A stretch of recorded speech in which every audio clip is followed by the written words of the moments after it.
پچھلے دنوں رمضان المبارک کے مہینے میں سرگودا سے تعلق رکھنے والے ایک ٹرانسجینڈر جو مشہور زمانہ ڈانسر بھی ہیں مہک ملک، انہوں نے ڈانسنگ سے توبہ کی، گانے بجانے سے توبہ کی اور اللہ کے راستے میں تبلیغ کے ساتھ انہوں نے 3 دن لگائے۔ اور جھاوریاں کے علاقے میں وہ سروزہ پہ گئیں تو وہاں انہوں نے جمعہ کی نماز کے وقت لوگوں کے سامنے بیان کیا، اور اس کے بعد ان کی بہت ساری ویڈیوز جو ہیں سوشل میڈیا کے اوپر وائرل ہوئیں۔ کہیں وہ افطاری کر رہی ہیں، کہیں وہ جماعت کے ساتھ جا رہی ہیں، کہیں وہ نصرت کر رہی ہیں، کبھی کچھ کر رہی ہیں، کبھی کچھ کر رہی ہیں۔ چونکہ میرا ایک چھوٹا سا پلیٹ فارم ہے سوشل میڈیا کے حوالے سے، مفتی عمر دراز چینل کے نام سے، تو بہت سارے دوستوں نے مجھ سے بہت سارے سوالات کیے کہ جی ان کا ایسے جانا بیان کرنا یہ کیسا ہے، جبکہ وہ ٹرانسجینڈر ہیں جنہیں ہماری بولی میں خسرا یا خنسا کہا جاتا ہے، ان کا لوگوں کے ساتھ ملنا ملانا کیسا ہے۔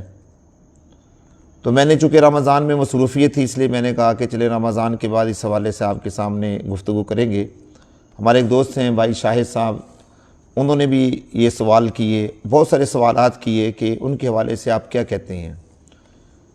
تو سب سے پہلی بات تو یہ ہے کہ مہک ملک ہو یا کوئی بھی پاکستان بلکہ پوری دنیا کے اندر جتنے بھی ٹرانسجینڈر پائے جاتے ہیں وہ اللہ رب العزت کی مخلوق ہیں، یہ بات ذہن میں رکھیے گا۔ اچھا، اس سے پہلے میں یہ بات عرض کر دوں کہ یہ میری ساری بات جو ساتھی سن رہی ہیں اس وقت لائیو ہیں، میرے ساتھ موجود ہیں، یا بعد میں جو دوست سنیں گے ان سے گزارش ہے کہ یہ میری ویڈیو مکمل سنیے گا، اس کے بعد فیصلہ کیجیے گا۔ ابھی کوئی ساتھی اس کے اوپر کوئی تبصرہ نہ کرے، کوئی بات نہ کرے، کیونکہ جب تک بات مکمل نہیں سنیں گے اس وقت تک بات سمجھ میں نہیں آئے گی۔ تو سب سے پہلی بات تو یہ ہے کہ ٹرانسجینڈر جو ہیں وہ بھی اللہ کی مخلوق ہیں، اللہ تبارک و تعالیٰ نے انہیں بنایا، ہم نے انسانوں نے تو اس کو بنایا ان کو بنایا نہیں ہے۔ جب اللہ رب العزت نے بنایا ہے، اب اللہ تبارک و تعالیٰ بہتر جانتے ہیں کہ کسے مرد بنانا ہے اور کسے عورت بنانا ہے، اور کسے انہوں نے درمیان میں رکھنا ہے، جیسے ٹرانسجینڈر ہیں جنہیں ہم خسرے کہتے ہیں، خنسا کہتے ہیں، تو اللہ رب العزت نے انہیں بنایا۔ اچھا، یہاں پر یہ بات ذہن میں رکھے گا کہ جیسے مرد ہیں عورتیں ہیں، ایسے ہی ان میں بھی فرق ہے۔ ہمارے ہاں یہ لوگوں کے پاس چونکہ علم نہیں ہے، لوگوں کو پتہ نہیں ہے، اس لیے لوگ اپنے پاس سے جو کچھ آتے ہیں منہ میں کہہ دیتے ہیں، علم کی کمی ہے، دین کی کمی ہے، دین سے دوری ہے، جو جس کا جی چاہتا ہے وہ اپنے پاس سے بول دیتا ہے۔ اللہ رب العزت نے انہیں بھی 2 طرح سے پیدا کیا ہے، ایک ہم انہیں مذکر کہتے ہیں اور ایک کو مؤنث کہتے ہیں، یعنی کچھ ٹرانسجینڈر ایسے ہیں جو مذکر ہیں، کچھ ٹرانسجینڈر ایسے ہیں جو مؤنث ہیں۔ بڑا مبارک عمل ہے، مہک ملک نے جو کام کیا ہے، دین کی طرف آئے ہیں یا آئی ہیں، دین کی طرف ان کی رغبت ہوئی ہے، بڑی اچھی بات ہے، وقت لگانا چاہیے، سروزہ بھی لگانا چاہیے، ہمیں اس کے اوپر خوشی ہوتی ہے، کیونکہ کل قیامت والے دن ظاہری بات ہے جیسے ہمارا انسانوں کا، مردوں کا، عورتوں کا حساب کتاب ہونا ہے، ان کا بھی حساب کتاب ہونا ہے، ان سے بھی پوچھا جائے گا۔ مسئلہ یہ ہے کہ انہیں مردوں کے ساتھ وقت لگانا چاہیے یا عورتوں کے ساتھ وقت لگانا چاہیے، یہ تھوڑا سا ایک سوال ہے۔ بہت سارے دوستوں نے ان کے اوپر تنقید کی کہ دیکھو جی یہ عورت ہے اور مردوں کے سامنے جا کر اس نے بیان کیا، یہ کیا وہ کیا۔ بہت سارے لوگوں نے اس کی تائید بھی کی، بہت اچھی بات ہے، آنا چاہیے لوگوں کو، ملنا ملانا چاہیے۔ بہت ساری جماعتیں نکلتی ہیں رائے سے، ماشاءاللہ ان حضرات کی جماعتیں جاتی ہیں، لوگ کام پہ نکلتے ہیں، الحمدللہ۔ مولانا طارق جمیل صاحب کا بڑا اس کے اوپر رول ہے، انہوں نے بڑی محنت کی ہے ان لوگوں کے اوپر۔ بہت سارے لوگ ڈانسنگ چھوڑ کے، گانا بجانا چھوڑ کے، یہ ساری چیزیں چھوڑ کے دین کی طرف آئیں، آنا چاہیے، بہت اچھی بات ہے۔ میں نے عرض کیا، میں تائید کر رہا ہوں، لیکن تھوڑا سا ایک فرق ذہن میں رکھیے۔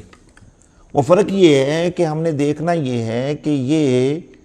وقت جو لگا رہی ہیں ان کو کن کے ساتھ وقت لگانا چاہیے، آیا مردوں کے ساتھ جانا چاہیے جماعتوں میں یا مستورات کی جماعتوں کے اندر ان کو جانا چاہیے، یہ تھوڑا سا فرق ذہن میں رکھیں۔ اگر یہ فرق ذہن میں ہے تو پھر کوئی مسئلہ نہیں ہے، الحمدللہ، اللہ کا شکر ہے، میں خود تائید کرتا ہوں، as a Mufti, as a عالم، میں تائید کرتا ہوں ان لوگوں کی۔ اب یہاں پر دیکھنا یہ ہے کہ جو ٹرانسجینڈر جن کے اندر مذکر کی علامات واضح ہیں، انہیں چاہیے کہ وہ مردوں کے ساتھ وقت لگائیں، اور جن ٹرانسجینڈر کے اندر عورتوں کے علامات واضح ہیں، جو عورتوں کے اندر ظاہری علامات پائی جاتی ہیں، باطنی علامات پائی جاتی ہیں، تو ان کو چاہیے کہ وہ مردوں کے ساتھ وقت نہ لگائیں بلکہ عورتوں کے ساتھ وقت لگائیں۔ اور اس کی تائید میں نہیں کہہ رہا، رسول اللہ صلی اللہ علیہ وسلم کی حدیث مبارکہ سے ہوتی ہے، نبی محترم صلی اللہ علیہ وسلم کے عمل سے ہوتی ہے۔ آپ علیہ الصلوۃ والسلام جب غالباً مجھے یاد پڑتا ہے فتح مکہ کا موقع تھا یا کوئی اور موقع تھا، مجھے وہ غزوہ یاد نہیں ہے، ایک ٹرانسجینڈر تھا نبی محترم صلی اللہ علیہ وسلم کی طرف سے، وہ عورتوں کے اوپر مطلب یہ ہے کہ عورتوں کے اندر رہا کرتا تھا، چلنا پھرنا اٹھنا بیٹھنا مستورات کے ساتھ تھا۔ ظاہری بات ہے اس کے ازواج مطہرات سے بھی ملاقاتیں ہوتی ہوں گی، ساری عورتیں وہاں مکے مدینے کی جو تھیں ان کے ساتھ ان کو اٹھنا بیٹھنا ہوگا۔ جب یہ جنگ کا موقع آیا تو اس ٹرانسجینڈر نے ایک صحابی سے ایک بات کہی، جو بات یہاں پر بیان کرنے کی نہیں ہے، لیکن اس میں عورتوں کے بارے میں کوئی بات تھی، صحیح بخاری کے اندر یہ روایت موجود ہے۔ تو اس نے اس صحابی سے کہا کہ یعنی کوئی بات کی، تو ان صحابی نے اللہ کے پیارے پیغمبر کے سامنے جا کر وہ بات رکھی کہ یا رسول اللہ صلی اللہ علیہ وسلم فلاں جو ٹرانسجینڈر ہے اس نے یہ بات کی ہے۔ نبی محترم صلی اللہ علیہ وسلم کو جب اس کی بات کا پتہ چلا تو آپ علیہ الصلوۃ والسلام نے فرمایا کہ اس کا عورتوں میں جانا بند کر دو، یہ عورتوں میں رہنے والا نہیں ہے، یہ مردوں میں رہنے والا ہے، اس کو مردوں کے ساتھ رکھو، اس کو عورتوں کے ساتھ نہ رکھو۔ تو آقا دو عالم صلی اللہ علیہ وسلم کے اس عمل سے پتہ چلتا ہے کہ اگر وہ ٹرانسجینڈر ایسا ہے جس کے اندر مذکر کی علامتیں واضح ہوتی ہیں تو اس کو چاہیے کہ وہ مذکر کے ساتھ رہے، مؤنث کے ساتھ نہ رہے، اور اگر وہ ایسا ٹرانسجینڈر ہے کہ اس کے اندر مؤنث کی علامات واضح ہیں تو اس کو چاہیے کہ وہ مؤنث کے ساتھ رہے، وہ مذکر کے ساتھ نہ رہے، اور وقت بھی مؤنث کے ساتھ رہے۔